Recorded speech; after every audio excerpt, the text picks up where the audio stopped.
Good morning, everyone. Bonjour tout le monde. Thank you for joining us for this morning's summit on guaranteed livable income. We will begin with opening remarks by Green Party Leader Annamie Paul. Opening remarks will be followed by a Green Recovery Roundtable with Ms. Paul, who is joined by special guests Hugh, Segal, Senator Pate, Sheila Regehr, and Floyd Marinescu. Merci de vous joindre à nous pour le sommet sur le revenu de subsistance garanti. Nous commencerons par un discours d'ouverture par le chef du Parti vert, Annamie Paul. Le discours d'ouverture sera suivi d'une table ronde sur la relance verte avec Madame Paul, qui sera accompagnée d'invités spéciaux Hugh Segal, le sénateur Pate, Sheila Regehr et Floyd Marinescu. Merci. Good morning, everyone. Bonjour tout le monde. I am here on the traditional territories of the Mississauga of the Credits, the Anishinaabe, the Haudenosaunee, and the Huron-Wendat. Je vous adresse aujourd'hui des territoires traditionnels des Mississauga, Anishinaabe, Haudenosaunee, et Huron-Wendat. Thank you so much for being with us today. I am very, very much looking forward to this, and I'm going to be extremely brief so that I can make sure that as much time as possible is given to our guests today, which is really an all-star team of guaranteed livable income and basic income advocates that have been doing this work for quite some time. And I was joking before we went live that if anyone could persuade people, then this is it, and it could just be today. You know, this might be the day. The purpose of these roundtables that we have been hosting, speaking about a green and just recovery, is that we are in the pre-budget period. We are beginning, all of us, to think very earnestly about what our recovery should look like, what the essential components of a truly just recovery should look like. And to us in the Green Party, we believe that a guaranteed livable income should be part of that. More and more people do. It is quite extraordinary, the consensus, both across parties and in civil society, that is growing around having a basic income. We call it a guaranteed livable income. We can talk a bit about what the nuances are, but the essentials are the same. And we know that in order to get us across the finish line, educating is a big part of that. There's still a lot of understanding that needs to happen. There's still a lot of information that needs to be shared. And so we have gathered today's guests together to help us do some of that. Alors, l'objectif d'aujourd'hui est très simple.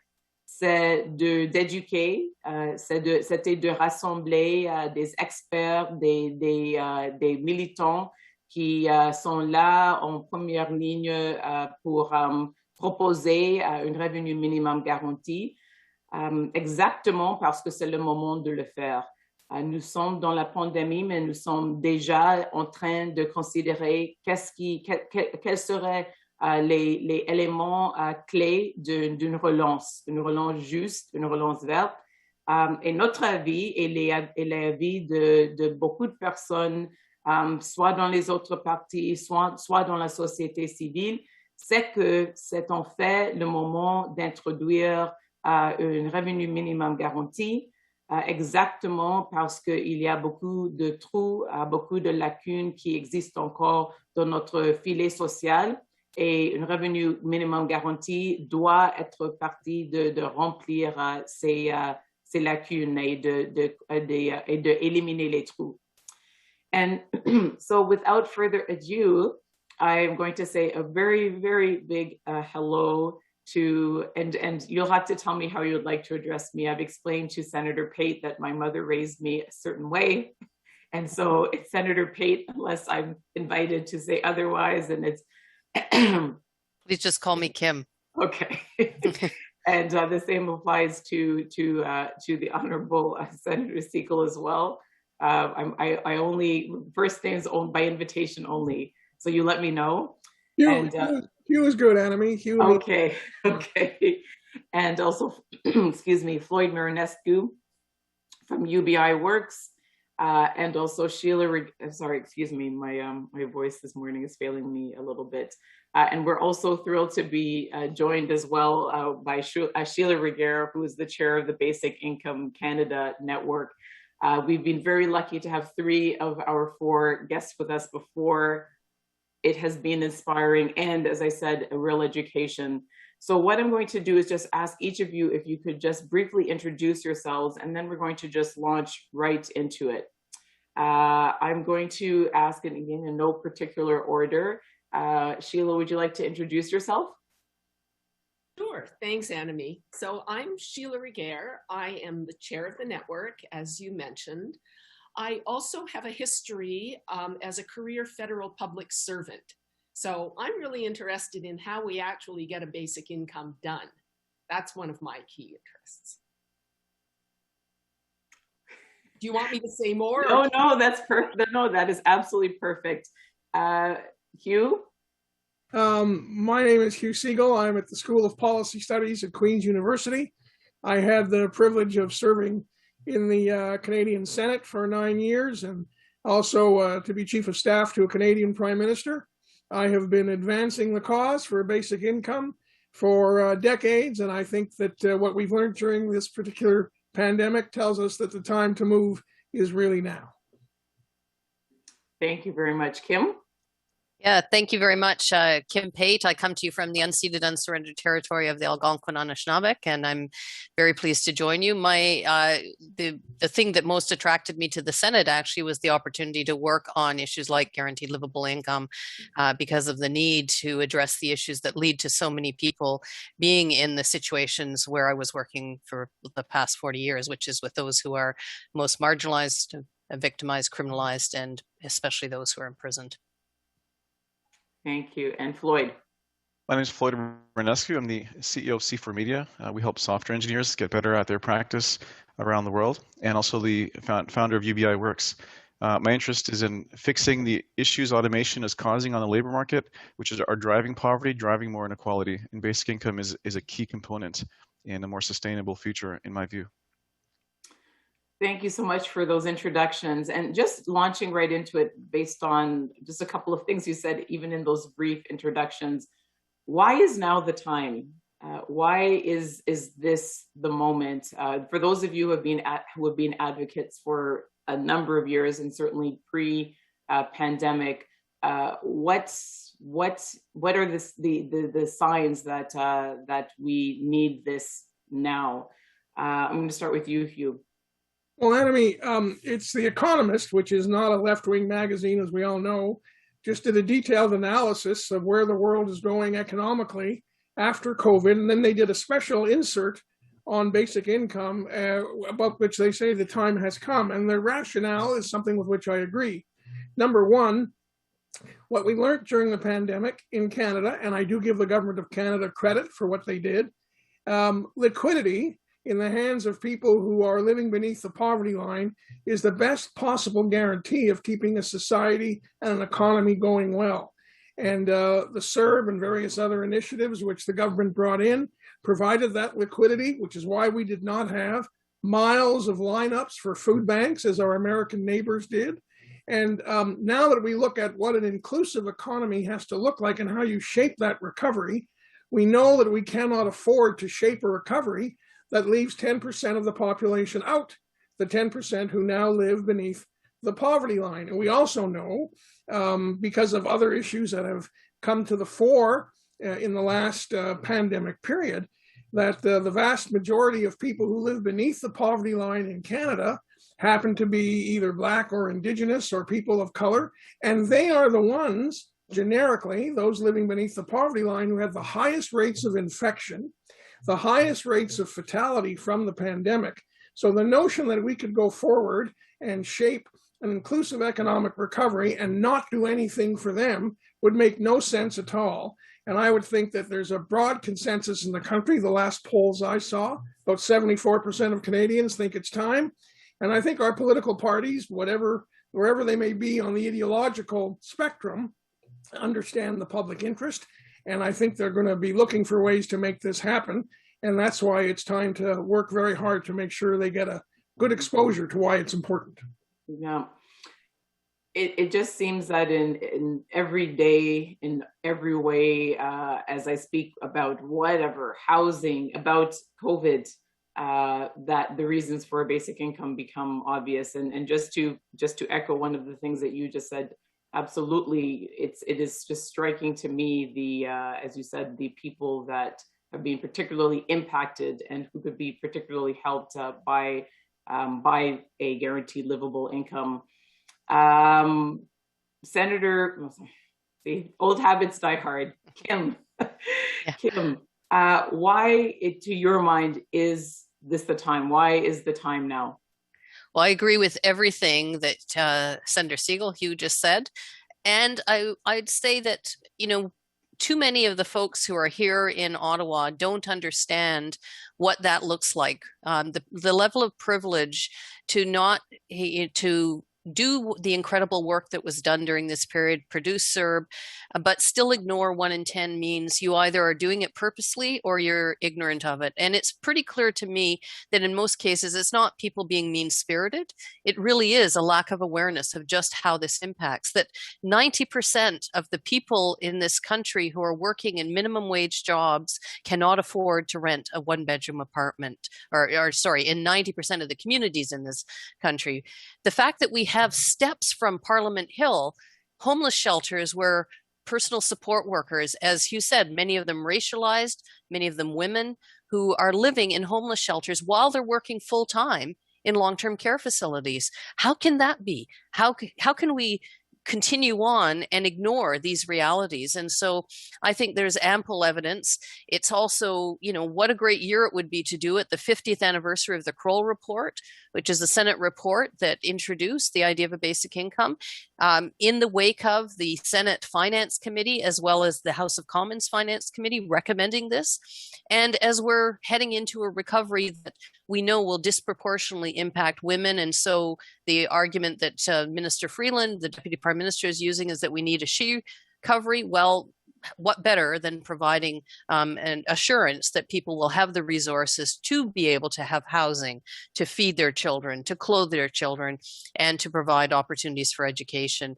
And we're increasingly, as Floyd and Sheila, I'm sure, will talk about, looking at situations where we don't know when this pandemic will end, and we don't know when the next labor interruption will happen for all kinds of people. And so this has laid bare some issues for people, but many of us knew these situations were happening for many years.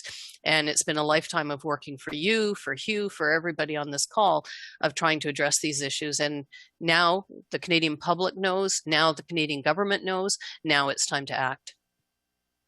Picking up on that, Sheila, we do have, as Hugh mentioned, we have this suite of emergency benefits. But of course, those are time limited. And of course, the creation of them was a recognition in and of itself that there was something missing. When those run out without a replacement like a guaranteed livable income, what can we imagine? And picking up on perhaps Kim's point about let's say a feminist recovery. I mean, what if without this, what can we expect? I really have a hard time thinking about that because I think it's really dire. I mean, I think a lot of people have this strange idea that as soon as everybody gets vaccinated, things are going to just pop back up again and we're all going to be fine. One of the things that I think is really pertinent to this conversation is the movement that the basic income movement is making towards the intersection with climate change. So we might beat this COVID thing, but we're not going to beat climate change that fast, that's for sure. So the same problems are going to continue to plague us. And as we go forward, if we really are going to have a just green recovery, we look at the income part of this as being like you have income security that can either, it's sort of an enabler or a generator for community resilience. So either you have that and it reinforces everything and allows you to move forward, or it acts as a barrier that makes it almost impossible to do anything without it. Because you can't get people to change. You can't get people to do the things that need to be done to recover in lots of ways and to have a fairer, better society unless people have that grounding. The other thing that I thought was interesting to add to the why now kind of issue, if I may, because I agree with everything that Kim and Hugh said, of course. One of the things that really struck me was an announcement today that came out about a new report, and they took off on the kind of spring theme and the idea that it's time for green shoots and new ideas. And my reaction was, stop it. We have tried all those things. Look under your nose. Just look under your nose at what we've already got, at what's there, and do it. This search for all of these new things when you don't want to look at what's there and what's been working just amazes me, and not in a good way. But, you know, the time is now, and we do have the means to do this.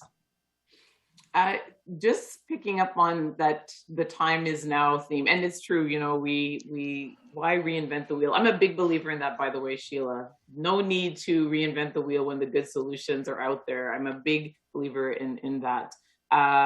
Floyd, we know you mentioned that your area of particular interest is the impact of automation and artificial intelligence, and we know that both of those, let's say, structural changes have only accelerated throughout the pandemic. So in the same way, given that acceleration, given that that was already something that was a reason to introduce a universal basic income, where are we now? What has happened over the past year that makes it even more necessary? Well, I want to contrast this to a story of a previous crisis that we had. My father and uncle were among millions of people in manufacturing sector in North America whose jobs were lost due to sudden income loss in that industry when China became a major and sudden competitor in the early 2000s. What happens when industries are forced with a sudden loss of income is they automate. They automate to survive. They try and do more with less, just like anybody would. And we've seen the same thing happen at every crisis. After 2008, we haven't even recovered yet from that. Just before the COVID crisis, lower income workers were still worse off, in more debt and living more check to check than ever before. Before the COVID crisis, estimations were that 42% of the tasks Canadians do at work could be automated by existing technologies. And guess what? Technology is cheaper than workers. There are robotic arms you can buy for less than the cost of a minimum wage worker right now. And what we're seeing right now is an acceleration of all these trends. We're seeing the deployment of warehouses backing Sobeys and Walmart that don't have any people in them. If you walk into local McDonald's, you're seeing mostly kiosks with just one person behind a cash register. It's been happening in banking for many years, and the COVID crisis has given many companies the excuse to do mass layoffs and then replace them with software that they were thinking of hiring and of using, and no reason to hire those people back. So that's why some estimations in the US have been predicting that 40% of the jobs lost will never come back. And the pattern we've seen over the last several decades of impact of automation is simply polarization of the labor market, the middle class shrinking and more low income jobs and low quality jobs primarily being replacing them. So we're effectively moving to a two-tiered society with a shrinking middle class, a giant underclass that is taking whatever they can get, often Uberized jobs that have no benefits. And frankly, I think basic income is the only way, that the first step in addressing this, so people can buy time out of poverty and precarity to pursue their potential, to pursue better jobs, better education. Without it, we're just dooming ourselves to being on the permanent hamster wheel of trying to live check to check and increasingly in debt. There's simply no other way. You can't get a re-education if you don't have the time and means to pursue it first. Basic income is how we do that. Let's talk about that now that we've talked about why it's necessary. What would it mean to people? What could they do? What would Canada look like in your minds after the creation of a guaranteed livable income? Let's try to paint a picture for people. Hugh, what would it look like? Well, here's the good news. Based on the studies that have been done in Dauphin, Manitoba, and other countries, here's what you would find. First of all, the quality of people's life in terms of their health would improve substantially. Poverty is sadly a very accurate predictor of bad health outcomes. So if you visit an emergency ward anywhere in Canada today, there'll be a whole bunch of people who are there who are not there because of some traumatic event, car accident or whatever. They're there because a chronic disease has acted up. They have nowhere else to go. And so we know that the low-income people, poor people, get sick sooner, go to hospital earlier, stay in hospital longer, all of which have huge implications for the tax base that we're all trying to manage in the public interest. So first of all, our population would be healthier. Secondly, the amount of kids who do better in school would increase because poverty is a very serious predictor of bad educational outcomes for the kids. Kids could stay in school longer. Kids could develop more of the skill sets they're going to need to compete in the world that Floyd described so accurately. The other thing we would see, and I think this is really, really important, you would see a whole new level of vitality in our communities. All the studies that have been done, whether it was recently in Hamilton or other parts of Canada or in other parts of the world, show that people who knew that whatever happened, they would have enough to get by, if they lost their job or not, had time to contribute to the community, to volunteer, to be more involved, to vote, to be part of the system. And that, of course, is a revitalizing proposition for all of the country. You wouldn't have 10% of the population for whom their nose is pressed up against the glass of an economy that everybody else is doing okay in. They would have a chance to participate as well. Some would go for more education. Some would use that base, this was the case in the pilot in Ontario, to pick up some entrepreneurial skills and in fact start some businesses. So it would be a revitalizing proposition. And the economics report that Floyd's people were good enough to commission from CanCIA was very clear. It said there would be a net increase in the gross domestic product over time because we were dealing with poverty straight on. So the benefits are very substantial for the whole economy, not just for those who are beneath the low income line, and it would be completely affordable in terms of the general growth and direction of our economic GDP. Again, I'm convinced. It is, Kim, just maybe I would love to hear if there's anything that Hugh missed. I mean, that was very comprehensive. Again, in terms of educating people about a guaranteed livable income, I always feel that it's important to emphasize that inaction is not cost-free when we talk about the cost of this. And so, if you could paint the same picture and maybe just address that as well. Sure. Well, again, I agree with everything Hugh has just said, and add that it also contributes to lower crime rates, lower victimization rates. And, our jails are full of people, in addition to being racialized. And when we look at women in particular, they're the fastest growing prison population, particularly Indigenous and Black women and those with mental health issues.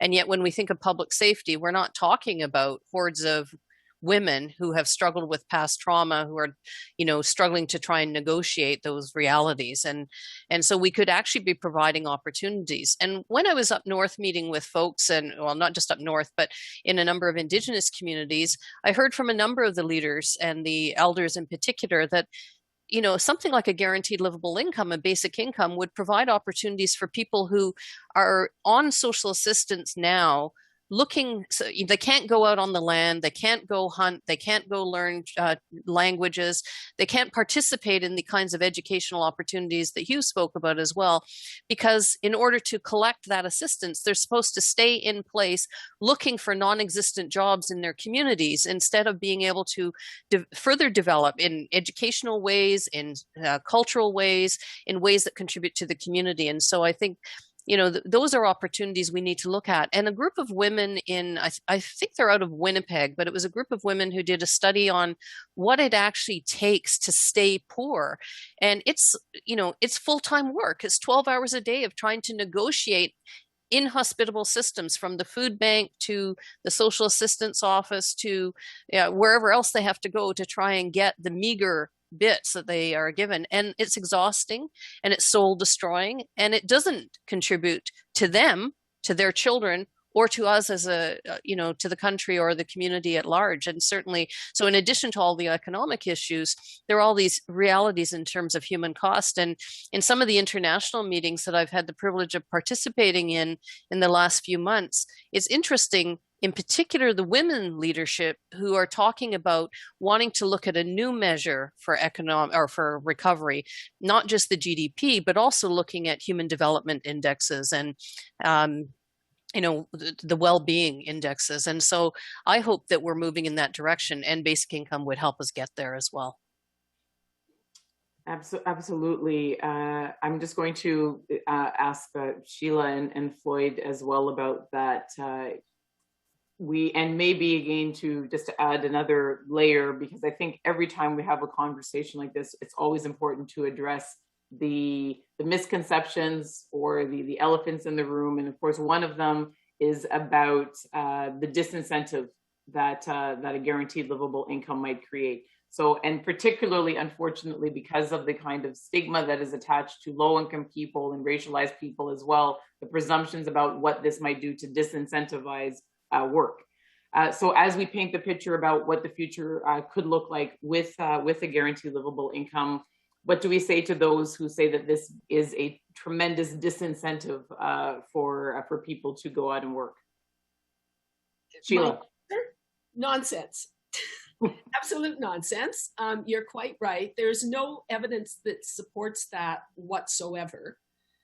I also think, like, when I look at a future with a basic income, I see ways in which people work really, really differently because they have the options to do that. And you might find that society just ends up looking an awful lot happier and more mellow, and a lot of the tensions that divide people and create fear and create this sense of the other as being somebody else. If we're all part of a same system that doesn't stigmatize, that, recognizes that everybody has a human right to a basic income and a basic livelihood and the ability to participate in society and the economy, we might just see a society develops that puts more attention towards caring for people who care for each other, for people who care for the planet, for people to do creative things, for people to not have to go to stupid jobs that really aren't contributing anything, but have the capacity to create an economy that actually functions much better for everybody. Floyd, do you want to jump in on that one? Yeah, I mean, I'll add, we need better jobs. The recent study from the Canadian Centre of Economics Analysis showed that a guaranteed livable income could create 300,000 jobs within 5 years. This additional stimulus, starting from the bottom up, would trigger more hiring and would create more job opportunities for people. On the earlier question about what kind of society will we have? Well, we have a society with a bigger middle class, with more innovation and more entrepreneurship.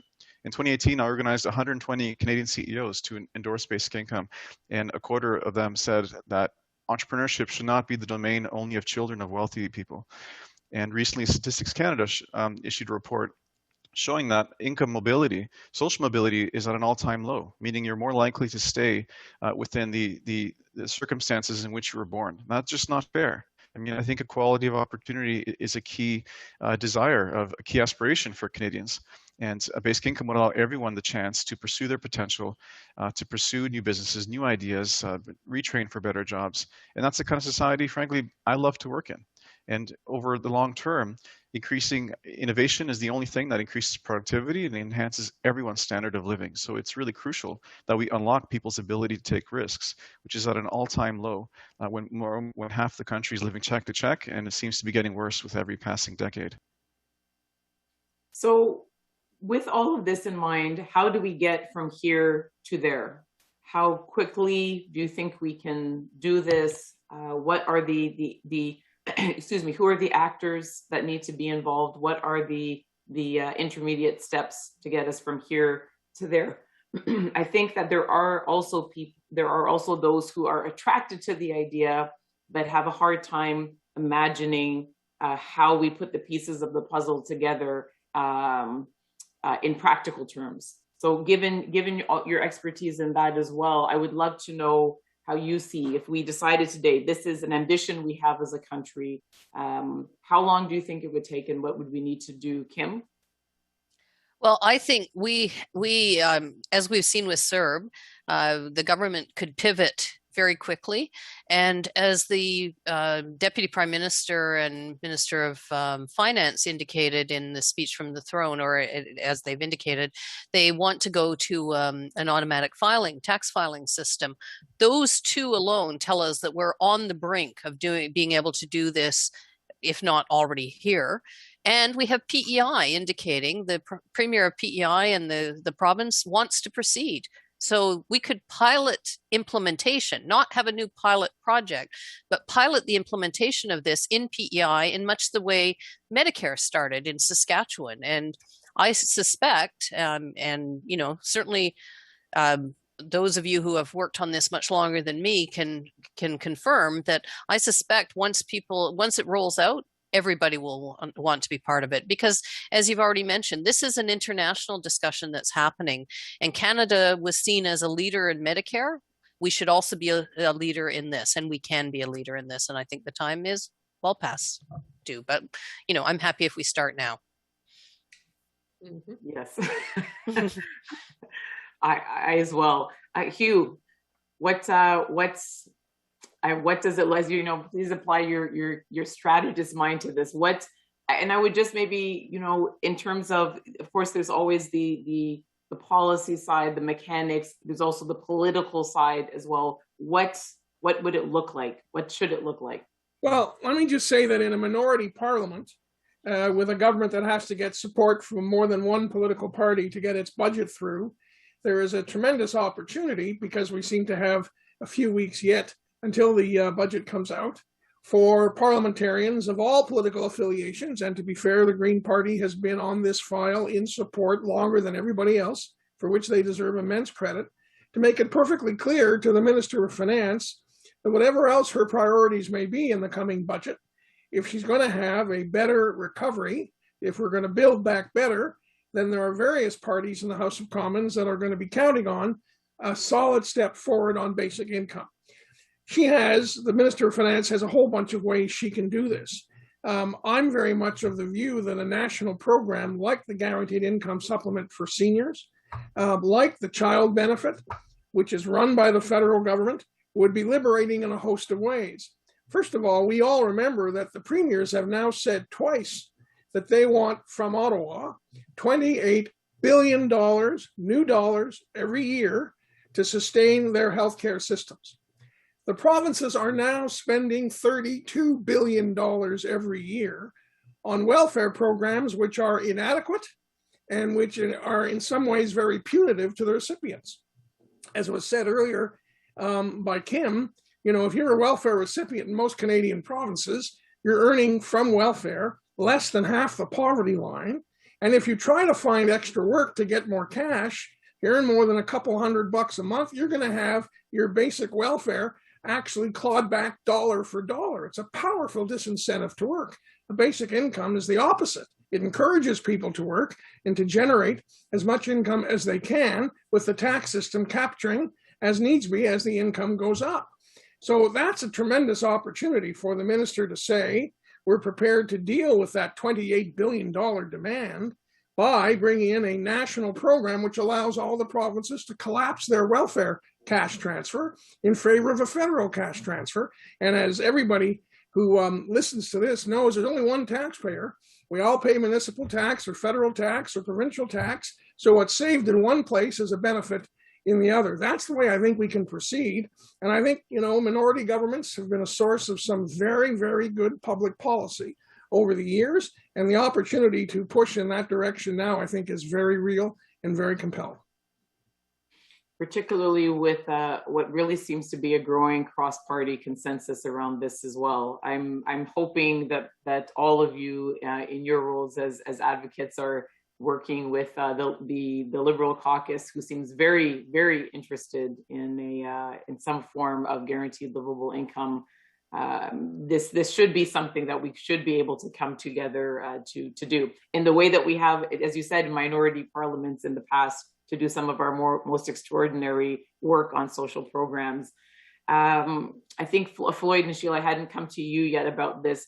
How do we get it done in practical and political terms?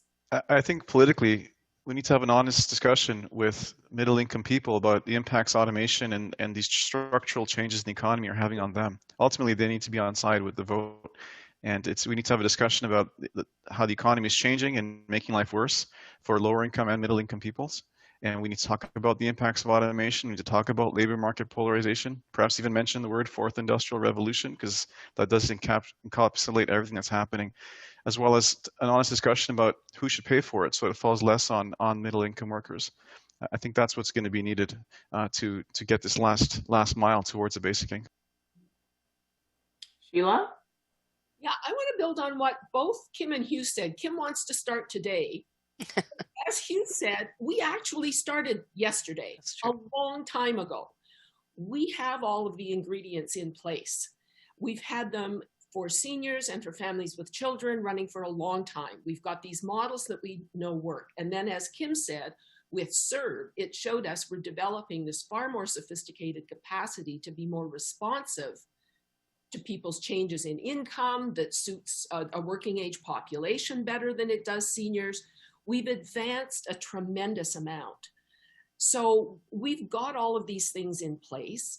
The other sort of issue I would mention is what happened around the development of child benefits. And it's what is being recommended in a way, I think, by Bill C-273 that's being put forward now, is that you have to have a structure that brings the provinces together and other stakeholders. So you sit down, you decide what this thing looks like. I agree with you. I don't know why provinces wouldn't be chomping at the bit to come to the table to talk about this. Nobody likes welfare. And that system, plus all of the other gaps and inadequacies we have in our income security system, is creating problems. We keep coming to the provinces and territories and municipalities come to the federal government for money to fix problems that they're creating. So Mayor Tory in Toronto needs money for gun violence. The problem is not gun violence. The problem is neighborhoods that have no income. So, we have this incredible array of factors that argue in our favor. We have motion 46 that tells us what this thing needs to look like for this population. We've got our history, we've got experience, we've got a great tax system that can do these things. We need to get people at the table with a mandate to sit down and do it. Just get it done. And I would add, in the meantime, because this will, in realistic terms, it will take a little bit of time to work this out with provinces. But in the meantime, the federal government has incredible levers. It has all kinds of cash programs that it rolls out that have conditions that don't need to be there. Take the conditions off. Take the delays off of things. Roll the money out to people who need the income. You're building a basic income already by doing that. And as the last thought, when I speak about these things, because we still are in this pandemic, this extraordinary moment, and we're still going to be in this for a while. Yesterday, we spoke about yet another looming hole that is putting a lot of people at risk, which are rental arrears.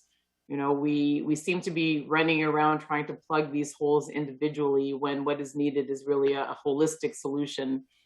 In the case of rental arrears, that is a looming crisis. There have been various moratoriums that have either ended or are coming to an end, and the level of evictions are just accelerating, and there are many, many thousands of people in very serious rental arrears. And so we proposed an emergency benefit for that. And so we keep creating these emergency benefits, these stopgap measures. I would say that until we arrive, my last question to you all would be, until we arrive at the moment that we do have a guaranteed livable income, which of these existing benefits need to remain in place at least through the pandemic, and then afterward, Do we need to now, would you all be recommending that the CRB, for instance, remain in place indefinitely? All of these things are time limited and there isn't anything to replace them as of yet. Hugh, what are your thoughts on that? Well, my view would be that the benefits that are now in place that were brought in for short-term purposes should be left in place until such time as there is a basic income to replace all of them, and probably on a much more efficient and less expensive way. That's the kind of transition I think the country would believe in. We are seeing employment coming back. We are seeing parts of the economy coming back, all of which is good, but that does nothing for the 10% who live beneath the poverty line, who lived beneath the poverty line before the pandemic, who have lived beneath the poverty line during the pandemic, and will be living beneath the poverty line after the pandemic, unless something is done to change those numbers. So I would not be for doing away with the short-term benefits until such time as the province or the federal government has either announced a federal program to fill the gap, or they've come to agreement with the provinces for that to be in place. And I think it's only fair because, quite frankly, if you can't pay your rent, you're not going to have enough money for food for your kids. And if your kids don't have enough food, they're not going to do very well in school. And you get that cycle, which is self-generating and really, really problematic for all of us as Canadians. Does everyone agree with that? Is there any, yes? I do, but there's still also, I mean, I spent most of the holiday period after a message went out from the Prime Minister that if you were getting CERB payback letters, don't worry about it, don't get anxious about it. Well, people were really anxious, and rightly so.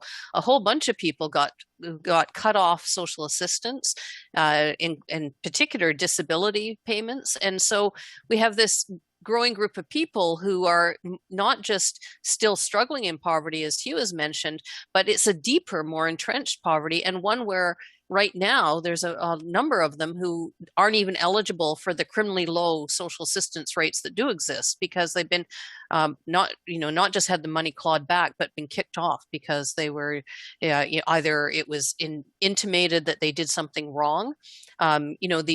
Most people, if you claimed for CERB and you got it and then you were found not eligible, I mean, lots of people, there's discussion of it being forgiven. The people who most, I would argue, in many ways, most needed some additional monies are being not just punished. The CERB isn't being forgiven, but they're actually all income is being taken away from them. And so, numbers of us are trying to figure out how to patch that together.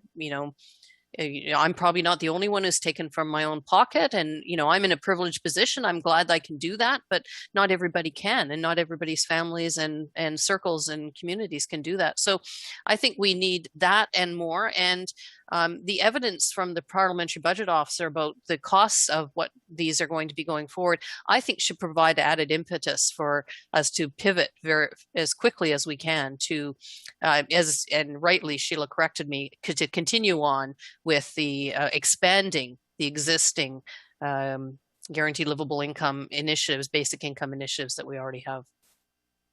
You really have touched on something there. I mean, I have to say, I feel almost like Sisyphus, or pushing that stone up the hill, and you think, okay, now we've arrived at a place where everybody is covered in some way, even with this patchwork system, and then you realize, actually, no. I mean, I will say that for my part, that of course you're vaguely aware, but the scale, for instance, of the rental arrears crisis and the risk that so many low income vulnerable communities are now in is something that I was not fully aware of until recently, and it is not covered by any of this, even with these benefits. And so it just becomes clearer and clearer that a piecemeal system really is always going to leave people out. There's always going to be that exception. We all have our different circumstances, and this is really where that comes in.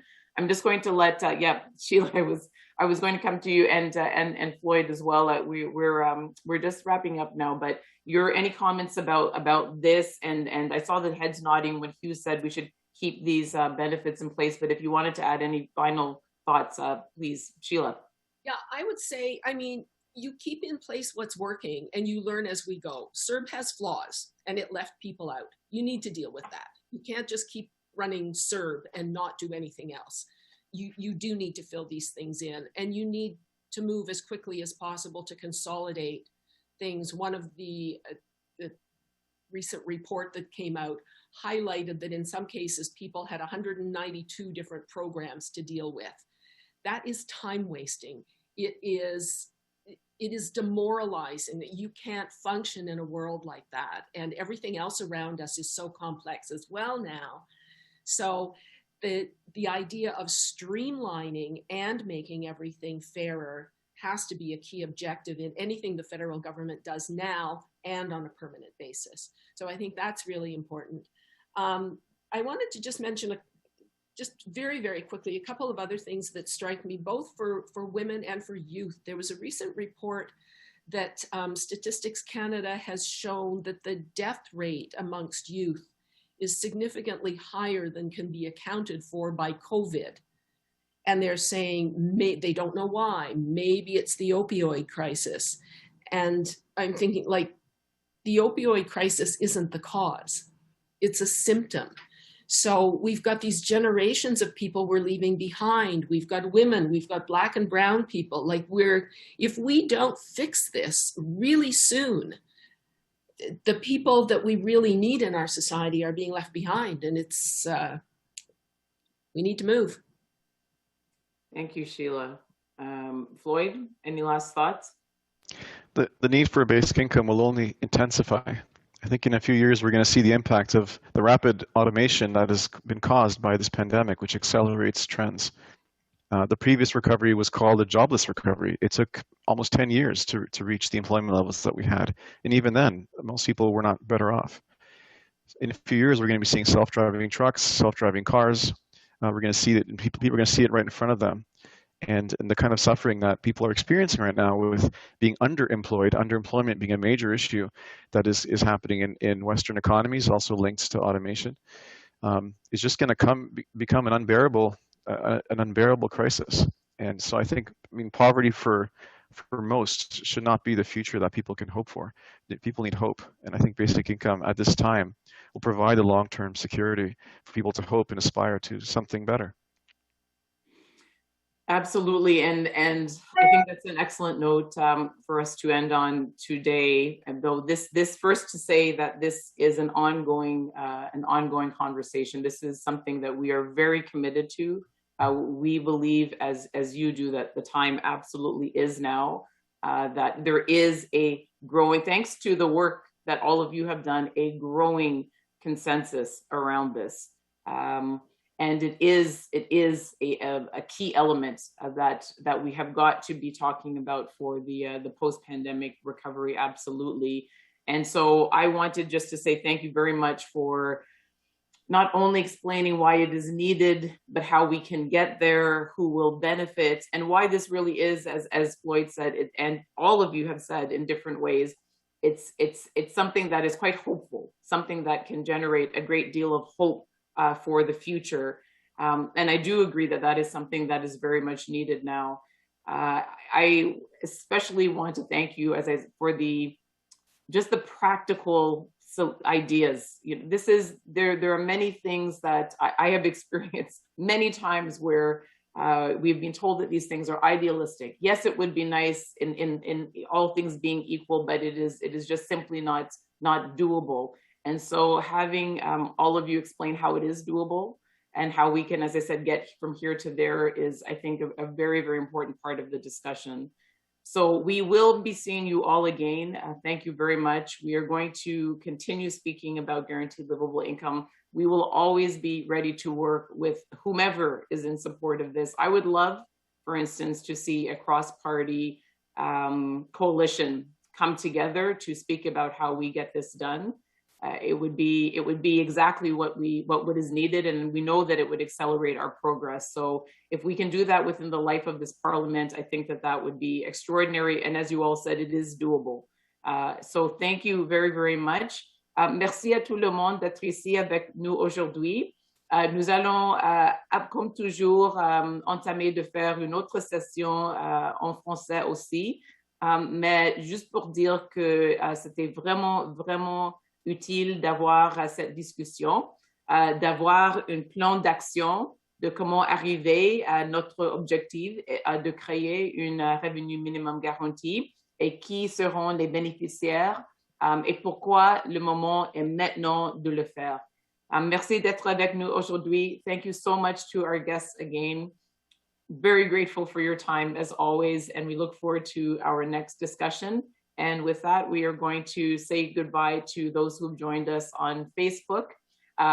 If our guests could just hang on for 1 second afterwards. Rosie, over to you. Thank you so much, everyone. Merci d'être ici avec nous aujourd'hui.